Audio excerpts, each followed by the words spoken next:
ભાવનગર જિલ્લાના તળાજા તાલુકાના રામટેકરી વિસ્તારમાંથી માનવતાને શરમ આવે તેવી એક ચોંકાવનારી ઘટના બની। પૈસા અને મિલકતની લાલચમાં અંધ બનેલા સગા પુત્ર અને વહુએ જ ભાડૂતી ગુંડાઓની મદદથી પોતાના માતા પિતાની નિર્દયતાથી હત્યા કરી હોવાનો પર્દાફાશ થયો। તળાજાના રામટેકરી વિસ્તારમાં રહેતા કિશોરભાઈ વેલજીભાઈ વૈઠા અને તેમના પત્ની રેખાબેન કિશોરભાઈ વૈઠાના મૃતદેહો તેમના જ ઘરમાંથી સળગેલી હાલતમાં મળી આવ્યા હતા। શરૂઆતમાં આ ઘટનાને શોર્ટ સર્કિટ અથવા તો આત્મહત્યામાં ખપાવવાનો પ્રયાસ કરવામાં આવ્યો। મૃતક દંપતીના પુત્ર વિમલ વૈઠાએ સુરતમાં રહેતા તેના મામા રાજેશભાઈને ફોન કરીને જાણ કરી હતી કે રેખાબેનની તબિયત ખરાબ છે। રાજેશભાઈ તાત્કાલિક તળાજા પહોંચ્યા ત્યારે ત્યાં અંતિમ વિધિની તૈયારીઓ ચાલી રહી હતી। બહેન બનાવીના સળગેલા મૃતદેહો જોઈને રાજેશભાઈને શંકા ગઈ, તેથી તેમણે મૃતદેહોને પોસ્ટમોર્ટમ માટે ભાવનગર ફોરેન્સિક લેબમાં ખસેડવાની માંગ કરી।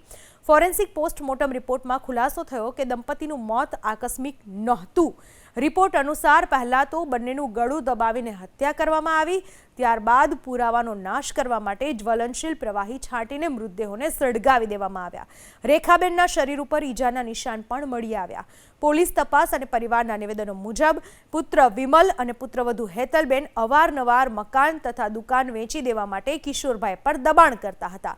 કિશોરભાઈ પોતાની મિલકત વેચવા તૈયાર ન હોવાથી વિમલે તેમની હત્યાનો પ્લાન ઘડ્યો।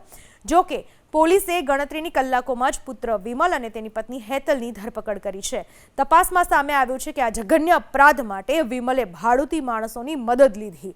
આ કેસમાં હત્યામાં સામેલ અન્ય 2 આરોપીઓ મુનીર બલોચ અને આમિર ખાન પઠાણની પણ ધરપકડ કરવામાં આવી છે।